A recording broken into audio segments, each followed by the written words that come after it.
Mangy life. In a place called Antigua, Spanish sound rocking.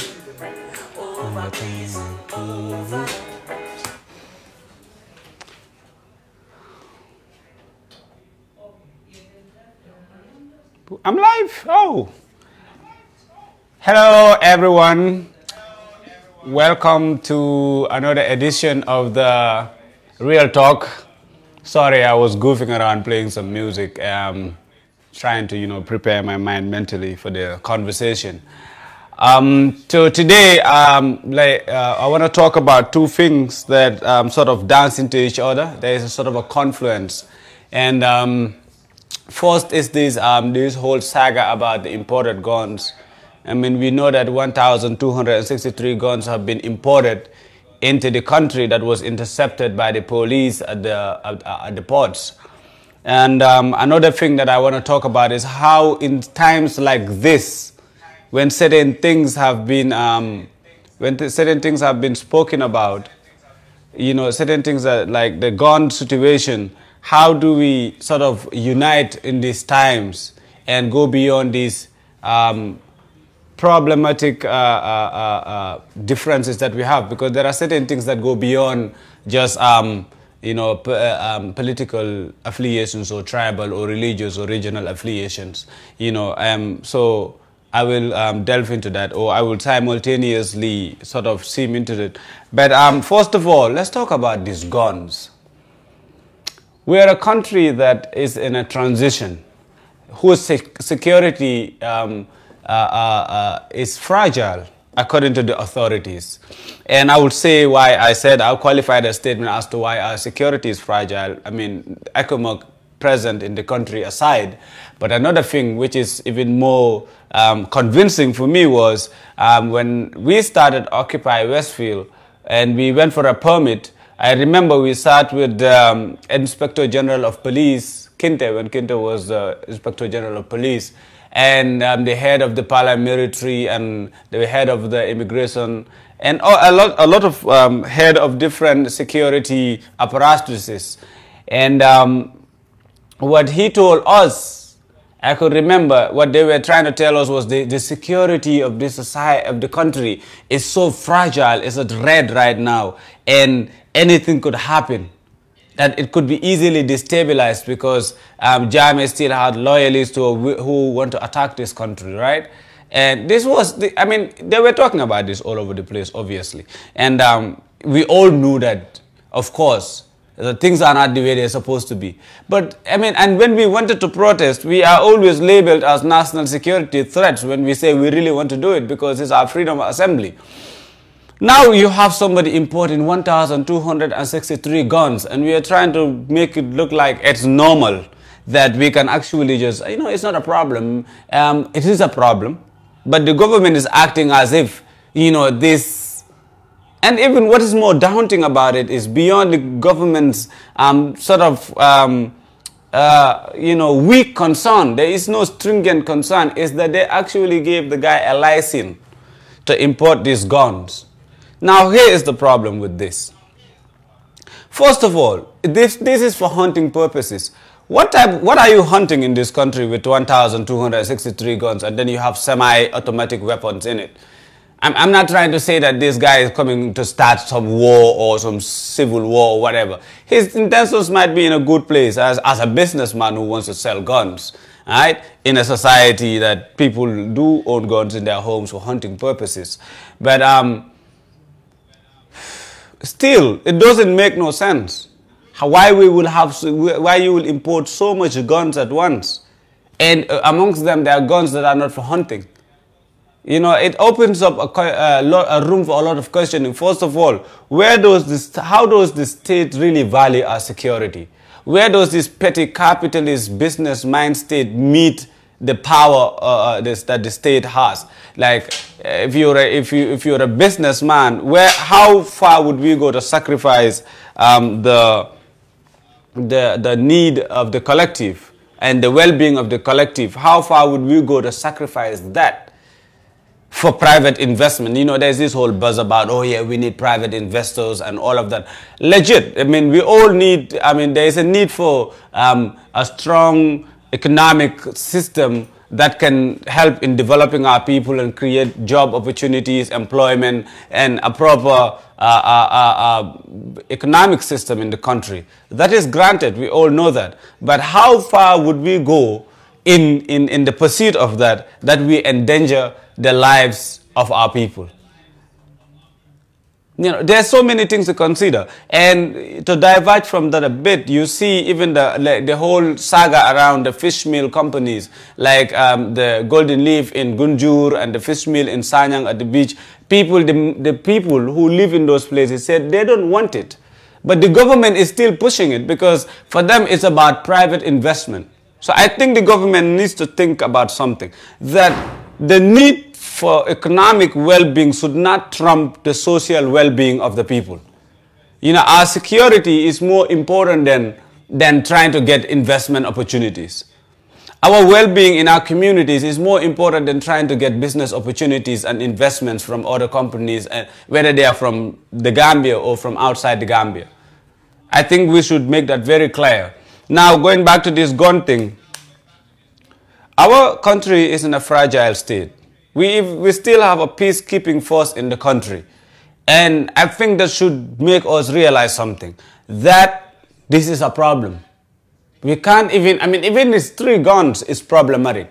Talk less of 1,263 guns in this little country of 1.8 million people. We should start questioning a lot of things now, like if this is what it takes, if this is the length at which the government would go in trying to sort of promote investment opportunities, then we should question a lot of things. What is our policy towards security? Is security only of paramount importance when it affects the government? Like when we want to protest, then the whole apparatus come out and try to explain to us how we need security, and you know there's a need for us to calm down because you know a large convergence of people might create chaos and all of that. And you know, endless meetings they had with us when we wanted to protest. You know, showing us that they're genuinely concerned about the security of this country. Now, at this point, we also start questioning. We're like, oh, we live in this country and we don't want to become the cause for destabilization, because it is our love of country that makes us want to protest in the first place. So we start having those conversations. But then when you are concerned about security, you need to be really concerned about it, and you just set examples. But this hypocrisy of power, these strange modalities and peculiarities of power where you trump on innocent young people trying to protest for the betterment of their society, which actually makes you look bad because you're not doing the job you're supposed to do, as opposed to when somebody who might be close to you or might not, who is a businessman and has money, can buy off the government of the Gambia and endanger the security of this nation. So the government of the Gambia should come out with a full-fledged explanation. And this Laden Act, this Arms and Ammunition Act, actually should be put on a hold right now. You cannot give people license to import guns into this country. We are not at that point. I think the Barrow should realize, he should never forget that he's a transitional president and that he owes the Gambian people certain things. First of all, to secure their life and their well-being and their security in this society. One of the things that Jammeh endangered in this country that made it unlivable under him, this state of paranoia and fear that he created, was that people were not safe and they were not secure. And so one of the major reasons Gambians struggled against Jammeh was to change that narrative. So Barrow should always, at the center of his policies should be, how do I keep Gambians safe? How do I keep them secure? How do I keep them away from anything that can endanger them? I mean, if it is unintentional, if there is an if you intercept guns without the knowledge of the government or their involvement, then that is excusable. We could understand that. We can say, oh, there was a lapse in security, that this came all the way. But if the government of the Gambia are the ones who gave this guy a permit, a license to bring in guns, then that is problematic. And you know, going back, Barrow should never forget that he owed a responsibility to the Gambian. There are certain things that President Barrow should never forget. First of all, that upon his government and upon his hands as the president and the commander-in-chief of this nation is to create a society that there is an absence of fear, there's an absence of insecurity, and there is a general society where people feel safe and they're not paranoid. And he's failing at that with this importation of guns, with the killings that happened at Faraba, with the police brutality happening in this country, with the anti-crime unit beating people the way they want around the areas that I live in, Kololi, Senegambia areas. The second thing that he should guarantee is the material well-being of the people. That the people should not suffer unnecessarily over things that the government of the Gambia can fix. I mean, in the subsequent edition, I'll be talking about this whole rise of taxation and on the imported goods. And that's the second thing, that you should guarantee the material well-being of our people. They should be able to afford food. They should be able to have affordable shelter and, you know, the basic necessities of life. Of course, that is a constant struggle for every government that will come into power in an underdeveloped country like the Gambia. But it's necessary that he prioritize those things. Before building bridges and roads, which are good, infrastructure is good, you must be able to lift the morale of the people by taking them out of hunger, starvation, and thirst. There's no water in the country. I mean, Kololi, we are suffering. 4 days we didn't have water. The third thing that he should guarantee is a proper and efficient democratic process. Let me repeat that. A proper, sustainable, and efficient democratic process where the fundamental rights and privileges of Gambians are not trampled upon. That they create a safe space for them to be able to blossom in their fullness, because you have a democratic ethos and a democratic narrative that is very profound. And so far, when we look at the reviews, it doesn't look really good. Protesters were killed in this country. Protests have been stifled. Occupy Westfield, they say they will not give us a permit. And even that permit thing is problematic.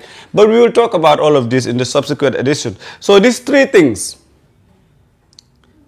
the safety, security of the Gambian people, their material well-being, and a sound democratic ethos. These three things are some things that the president should prioritize ASAP, as soon as possible, and make it a priority. You know, there's one thing to make promises to people. Yes, I will do this, I will do that. No, but it's another thing to be able to show commitment to those things, those promises and those national development plans and every other plan that you got going, and a respect for the Constitution of the Gambia, and a respect for the laws and for the international covenant treaties, documents that we are a signatory to, that Gambia has ratified and domesticated. No. So talking about, so this whole gun thing, it's a deeper issue. It's a deeper issue of political failure.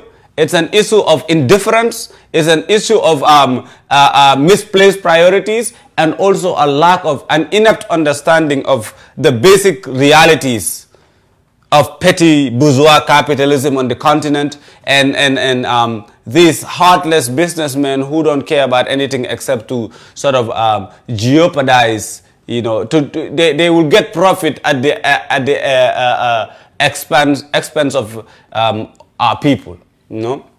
Now, talking about that gun, why do we need to have these conversations that transcend political difference? Because there are certain things that we have to recognize as a people, as Gambians, as Africans, is that there are certain things that trumps political differences, and tribal differences should actually never have been a difference. You know, we are different, we belong to different ethnicities, but does that really mean we are different genetically and you know, on a human level? No, necessarily not. This is just languages, and you know, they evolve with time.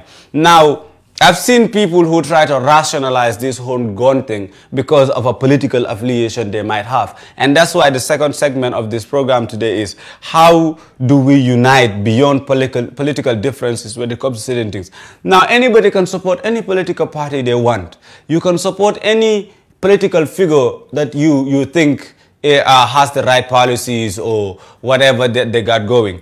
But there are certain things that we have to all unite as Gambians and find a way to stem the tide of that. And one of those things is this whole gun thing. You can't rationalize this, because when this becomes a culture in this country and the guns are flooded our country, it doesn't matter what party or political leader you support, you will be affected by it. Likewise, tribalism. If because of your tribe you will try to justify and rationalize this thing like this gun thing or some other policies that the government had implemented that affects the everyday life of the Gambian, then you should realize something, that your tribe, your ethnicity and your affiliation will not be able to save you when trouble breaks out or when there is a lack of water or electricity. Your tribe, your ethnicity will never be able to pay your water bills. It will not put water in the pipes. But when you stand up for these basic things beyond these affiliations, then that will be able to create those things, those services to come around. And also, when you stand up against this whole promotion of insecurity by gun importation, you know, you forget about your political difference, you forget about your political affiliation, and you stand up as a citizen and as just a human being who wants a safe and secure society. Then when you stand up and everybody start thinking like that, then we will be able to put a halt to a lot of things. Then after, we can all disagree on the finer points of political understanding, but we can't afford to be divided over every little thing. There are certain things that are too deep and too big for a politician, you know, for politicians and political parties to divide us over. We can't afford that. For example, the atrocities that Yahya Jammeh has committed, I can't fathom how a human being can sort of come and try to rationalize it because you support the APRC. There are certain things that there is no amount of justification or rationalization that can make it look better. And you can't invoke, oh yeah, it's my party, so I have to support. No, there's one thing to support a political party and a political leader, but it's another thing to support something that makes no sense whatsoever, that can endanger, that can impoverish our nation. So I think we need to, those are some of the things that I've been thinking about a lot. You know, that we Gambians should then wara japo at this time in these troubling times, because our country is transitioning. We still haven't have a full-fledged democracy, even though we are not in a dictatorship anymore. But do we have the functional capacity of what you will call a truly blossomed democracy? No. We are still struggling with that. And one of the ways that we can make it work is, of course, you have political parties, you have political leaders, you have political activists, but there are certain things that go beyond this whole narrative of democracy and freedom of joining any political party or group you want. No, there are certain times when we must all come together as a people and condemn an act or celebrate an act or push for an act. Like, for example, when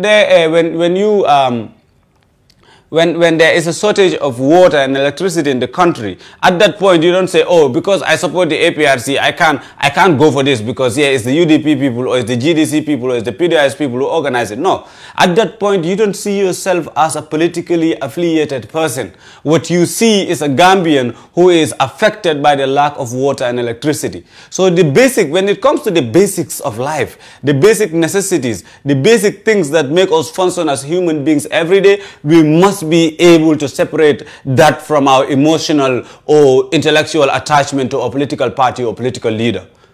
If we do that, then we will be able to move forward as a people. We must learn from the mistakes of the past. We must learn from the mistakes of all of the nations of the earth. We must continually progress into the future. And when we don't learn from the past, what happens is that we are bound to repeat the same mistakes that we have been committing since 1965. And we can't afford that anymore. There's a generation that is growing up, and you don't want to see younger generations going through the same struggle that we went through, that we are going through. Because this is our time, this is our generation. I'm in my 20s, and we are the ones who are inheriting all of the rotten, all of the politics that has been infested by tribalism, by regionalism, by religion, by a whole bunch of negative forces. We are the ones inheriting that, and we must be the ones who are able to change that narrative. And not just us, but every person who participates in the building of this democracy, in the building of a sustainable, developed society, in the building of what we will constitute as the Gambia. So we must be able to put aside some of these differences at certain times. And even if we differ, it doesn't mean when you differ with somebody based on a political point or a political principle, you are supposed to be enemies. You are supposed to fight each other. You are supposed to insult each other. No, it doesn't work like that. We all can disagree. There is no problem with disagreeing. The problem is when somebody thinks that because you disagree with is either my way or the highway. If you don't agree with me, then you are wrong. There is no other way except my way. Then that is a problem. Because there is no one way to see the world. There is no one way to read history. You know, for example, when you look at, what example can I give? When you look at, for example, American history, you can read it through the lens of the Native American whose land was stolen. You can read it through the lens of the black person who was enslaved and brought there as a slave to work on the plantations. Or you can read it through the eyes of the white settler who came and took over and colonized the place. You know, so all of this, it is necessary that we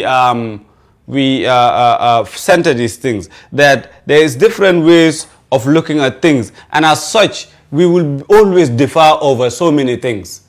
So I hope that we think about this, and that the government of the Gambia put a ban or halt on gun importation in this country, and come out and explain to us what really is going on with these 1,263 guns. We need to know what's going on. And if the president wants to redeem himself, there are certain things. He is the commander-in-chief of the Gambia.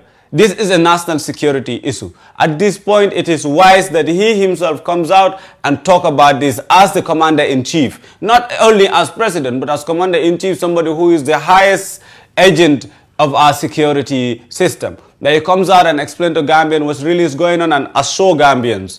Because Gambians just came out of a traumatic experience of 22 years. Where people were killed, people were maimed, a lot of things happened. And the only way that you can make it, the only person who can really assure Gambians that nothing is going on whatsoever is the highest person in the office. And it doesn't mean that you don't have to delegate responsibilities. But there are certain things that are so grave, and we should see how it will reverberate into the future. That the president comes out and talks to the people and assures them. It's positive, it's beautiful, and that's what we need to see. We need to have a more engaged president. There's a problem with how African presidencies work. Like, oh, you know, when you are president, you're too important to engage certain things. No, it doesn't work like that. You are a servant of the Gambian people. It's the Gambian people who elected you, and you are working by their mandate. So it is important that the government and the president of the republic always remembers that foremost, you are a servant of the Gambian people, and you are subjected to their mandate. And then you are subjected to the constitution, which derives its will from the masses of our people. So he comes out and he addresses this situation and explains to us what really went down, and that to assure Gambians that this will not happen again, that security of the Gambian people is of utmost importance to him. And this